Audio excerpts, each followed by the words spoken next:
In today's video, it's all about citrus. We're talking about growing citrus. A well cared for citrus tree can give you hundreds of pounds of fruit a year. So I'm going to tell you the 5 things that you need to remember when you are growing citrus. And at the end, I'm going to tell you everything you need to know about growing citrus in containers. So stay tuned for that. But if we haven't met before, my name is Judd from Growing in the Garden. We're here in my front yard, so it might be a little bit louder. Hopefully there's not too many cars driving by, but I've got a lot of citrus in my front yard. We live in what's called the citrus corridor of Mesa, and we're actually required by our HOA to have 3 citrus trees in our front yard. So I have a few more than that, and I love growing citrus. So I'm really excited to talk to you today about how easy it is to grow citrus. All right, the first tip for growing citrus, you want to make sure that you're choosing the correct variety and correct size of citrus tree. Before you ever get that fruit tree in the ground, you want to make sure it is the right tree in the right location. So here's a question, does where you buy your citrus tree matter? And the answer is absolutely. You want to get your citrus tree from a local grower. A local grower is going to know which rootstock to graft those citrus trees on. Which rootstock grows well in your area. What's a rootstock? A rootstock is a tree that will do well in your area with a different kind of citrus grafted onto it. And so you can have any number of varieties of citrus grafted onto the same rootstock. And a local grower is going to know exactly which rootstock does best in your area, so you're always better off buying from a local grower. So start there. The next thing is, like I said before, a citrus tree produces hundreds of pounds of fruit a year, up to 1,000. So you want to have all this fruit be something that you like. You don't want to just have to leave boxes of citrus on your neighbor's doorstep because you don't want anything to do with it. So you want to make sure that it's something you like. What characteristics are important to you? Is seedless important to you? How sweet it is? Easy to peel? What time of year that it ripens? Do you like to give it as gifts?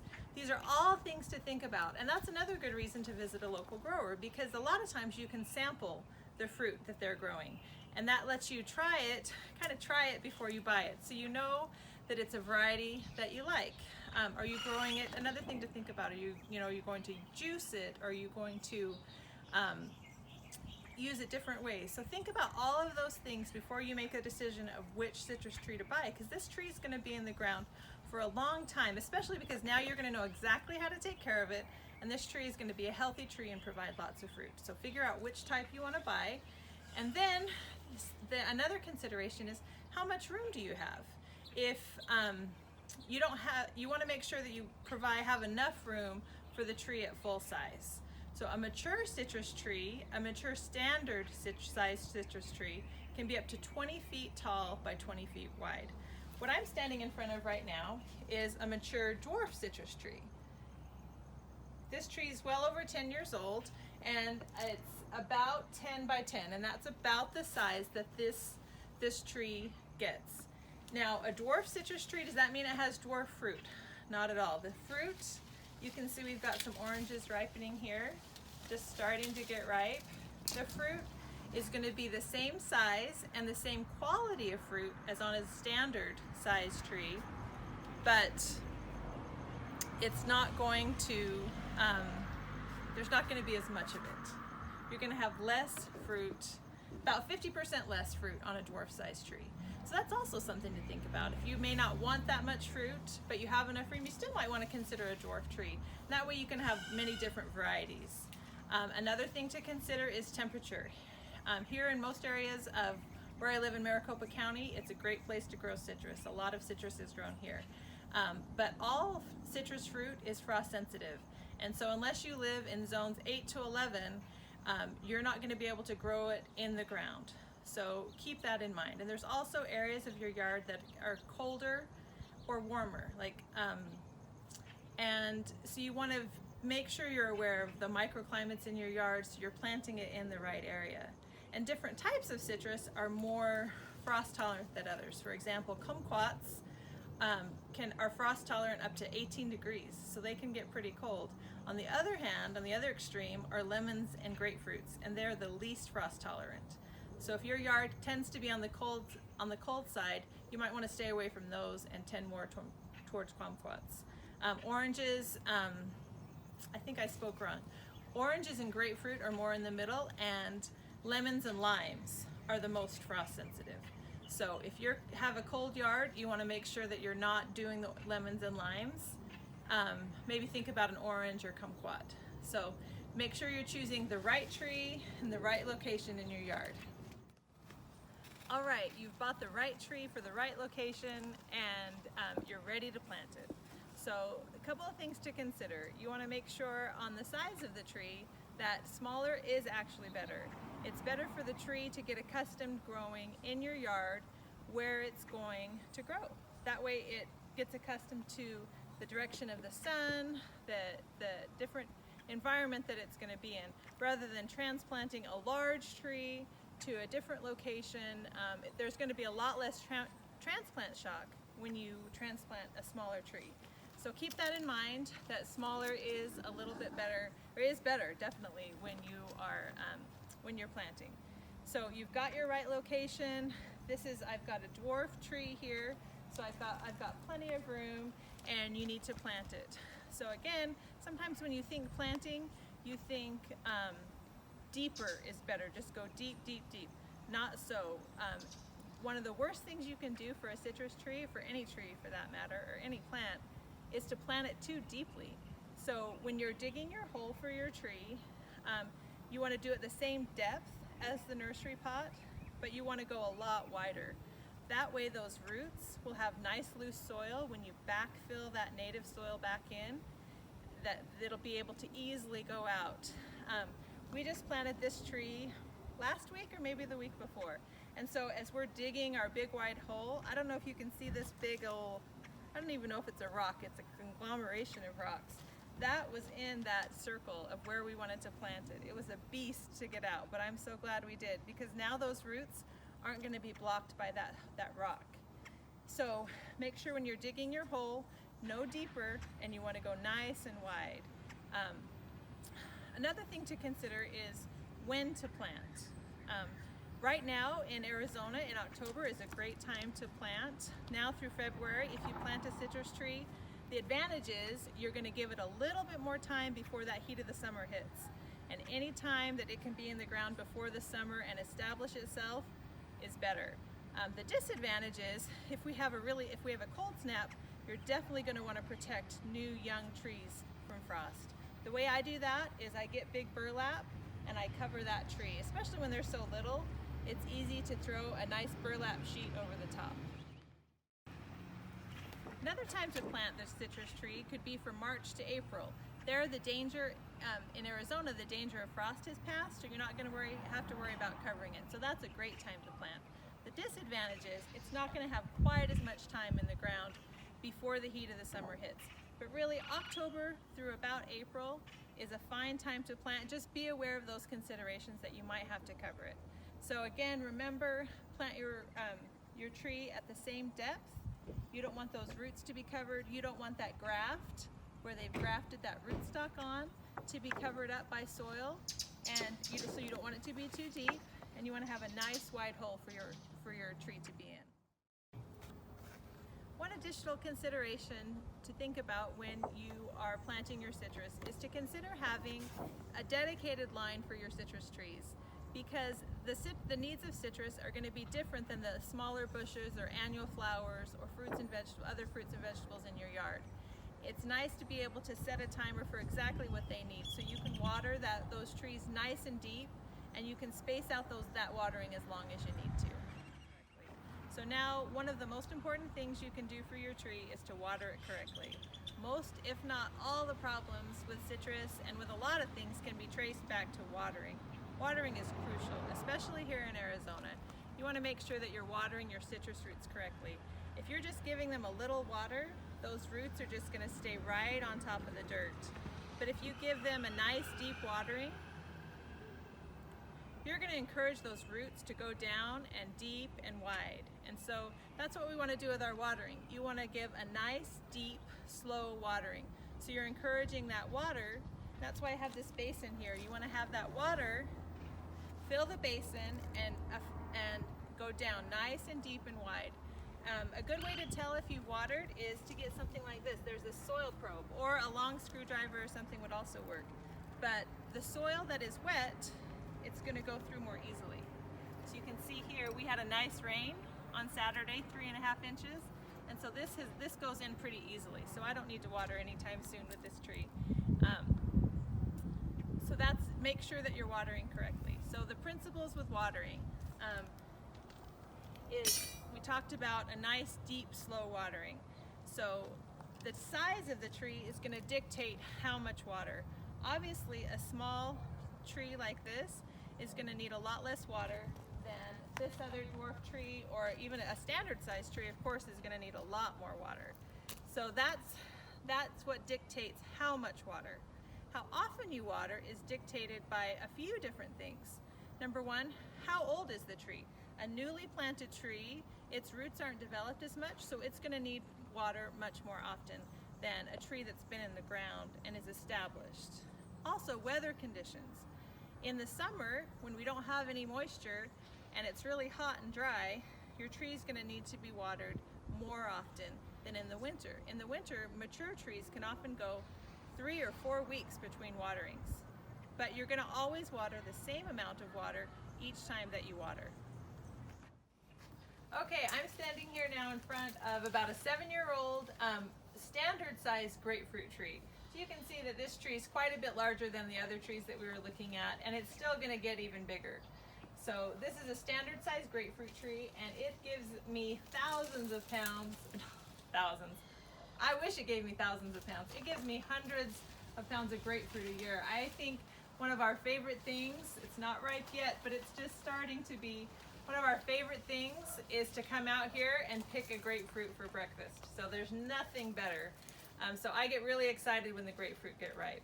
So this tree that gives so much, like I said before, a mature citrus tree can give up to 1,000 pounds of citrus a year. So we got to help this tree out. We have to fertilize citrus. They can't do it on their own. If you want to have the best production and the best fruit from your tree, you have to fertilize. And you need to do it regularly. It's best to spread out those fertilizing throughout the year so the citrus tree always has what it needs. So how do we fertilize? What do we use? I'm going to answer those questions. First of all, you want to get a fertilizer made for citrus trees, because it's going to have some of those micronutrients and other things in there that are great for the citrus trees. And you're going to apply that according to the package directions. On the back, it'll usually tell you if your tree is this tall, apply this many pounds to the tree. So be sure and follow that, because each package of fertilizer is going to be a little bit different. So if I tell you one thing, that may not apply to all the fertilizers. So be sure and follow the package directions. Don't over-fertilize. That can cause thick rinds, that can cause other problems. So you can have too much of a good thing, but make sure you're giving your tree what it needs. All right, now that you know what to use to fertilize, I'm going to let you know when to fertilize. In Arizona, we like to remember by saying we fertilize on Valentine's Day, on Memorial Day, and Labor Day. So that kind of spaces out the feedings throughout the year.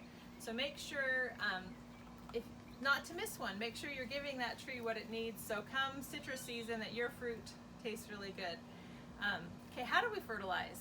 Best thing to do is whatever mulch you have is pull back that mulch, and usually it's a granular fertilizer, and sprinkle that fertilizer in, and use a hoe and kind of work it into that dirt. And you want to water really well before you fertilize, and you want to water really well after you fertilize. So what I like to do is, if I see a nice rainstorm coming, which doesn't happen a lot, but we do get them, is I like to time my fertilizing around then, so I can take advantage of that nice rain to help fertilize my trees. So be sure and give these citrus trees what they need, and they will give you plenty of delicious fruit. Okay, we've saved the best tip for last. Harvesting is the best part of having a citrus tree. Seeing that fruit ripen on the tree and knowing that it's almost ready to ripe. So I'm going to give you some tips about harvesting citrus. First of all, remember that newly planted tree? I'm going to pick off any fruit that forms for the first couple of years. I want that tree to have nice, deep, great roots. I want it to have a nice, strong scaffolding. I want that tree to be strong. And so I'm not gonna get fruit from that the first 2 years, but believe me, it will pay off in future years with plenty of fruit. So we won't be missing anything, but it's best to pick off the citrus fruit the first couple of years. So small price to pay for lots of years of great fruit. Okay, older trees. Okay, how do you know when to harvest? Remember when you went to the grower and you picked out your kind of citrus and he told you or she told you when it was ripe? You got to remember that. So that's a good clue. Different oranges ripen at different times. Some navel oranges ripen in the winter. In the spring, Trevita oranges are ripe, and sometimes not till summer, Valencia oranges are ripe. So if you think your tree, your orange is going to be ripe and it really doesn't get ripe till summer, you're going to be kind of disappointed and not knowing what's going on. So it's really helpful to know what variety you have, and you can even Google and see when does that type get ripe, and you'll be able to find that answer. So that's a good gauge to start, you know, when that variety will be ripe in your area. So that's a good starting point. I get a lot of questions. How do I know if my citrus is ripe?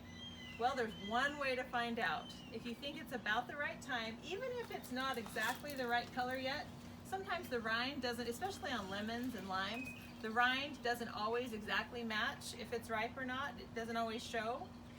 Pick one and try it and see. For this tree, this is a ruby red grapefruit tree. This I harvest in the late spring and even into summer, and it gets sweeter the longer I leave it on the tree. So those first fruits that I can't wait to try at the beginning of the spring, they're good, but the fruit gets even better as I leave it on the tree. So citrus trees are different because when they're ripe, you don't have to take everything off the tree at once. They will stay ripe on the tree, some trees for up to 6 months. So don't feel like you have to pick all the fruit when it's ready. Leave it, eat it as you need it. It is best to remove all the fruit each year. So when it's kind of coming to the end, when you see a lot of fruit dropping and getting rotten, make sure you clean up all that dead fruit, pick all the fruit so it's ready for next year. But leave some of that fruit as it's ripening on the tree so you can harvest fresh fruit each day if you want to. Another thing about oranges or citrus-free fruit, it does not get any sweeter once you pick it. So it will ripen on the tree. So don't pick it and think, oh, it's going to get sweeter. It doesn't. So make sure you're paying attention to that. So really, time and experience will help you to know when it's best for your tree. And each year is different too. Sometimes you might have an early frost or a late frost that throws things off. Just really pay attention to your tree and pick the fruit and give it a try. If it's not sweet, let it go a little bit longer. Okay, now we've covered those 5 important things about citrus. We've got the right tree in the right spot. You planted it correctly, not too deep. You've got a nice wide hole. You're going to water that citrus tree correctly. You're going to fertilize it correctly, and you're going to harvest the fruit at the right time. So we've covered a lot about citrus. But what about citrus in containers? Citrus in containers are a popular option.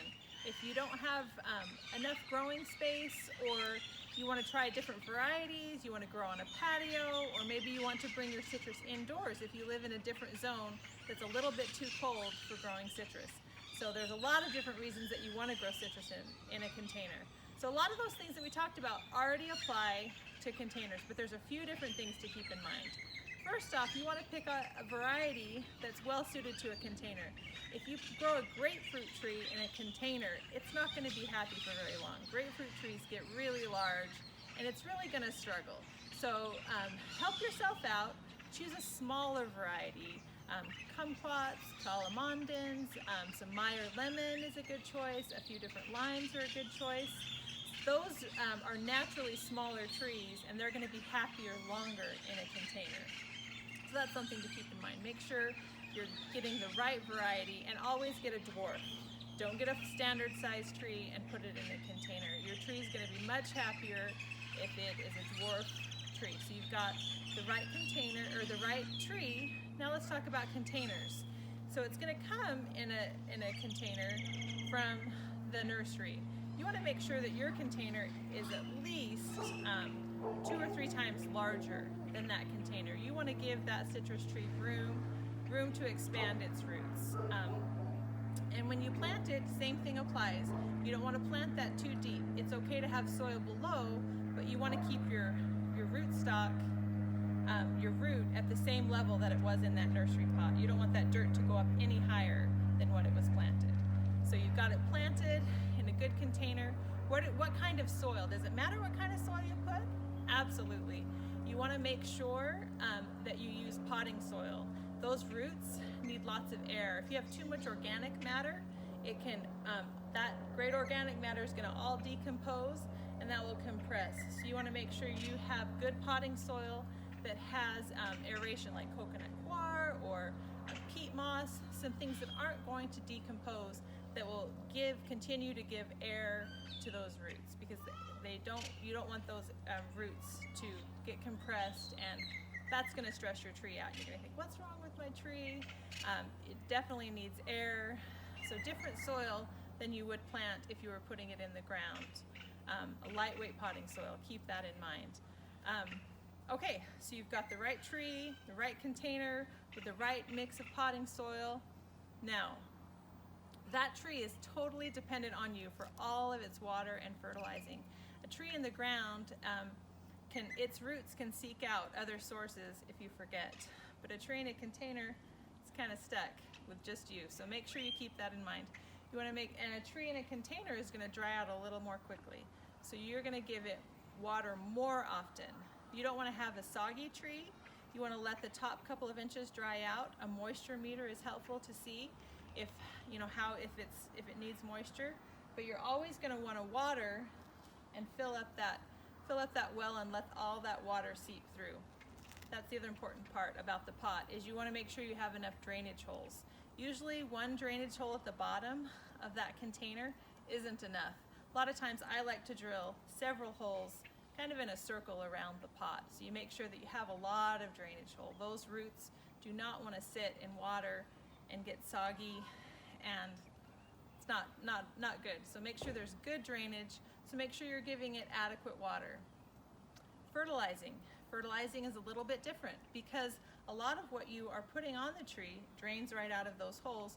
Citrus in containers is going to need to be watered a little more frequently.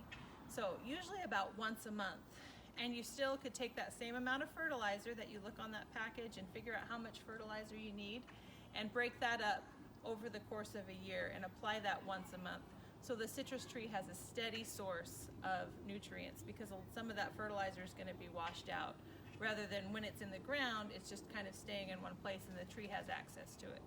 So those are just a few tips to keep in mind if you're going to grow citrus in containers. I hope this information has been helpful.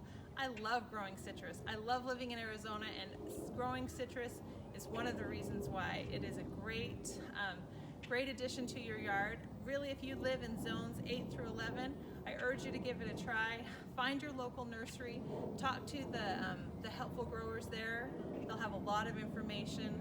Look for those times when they have a tasting table. A lot of times master gardeners will put on clinics. It's really worth it to just learn a little bit about growing citrus. It's the kind of tree that it's not a lot of effort, and it really pays off over the long term. If you have any questions about citrus, leave them in the comments. I'm happy to help answer any questions, and I hope you get to spend some time in the garden today.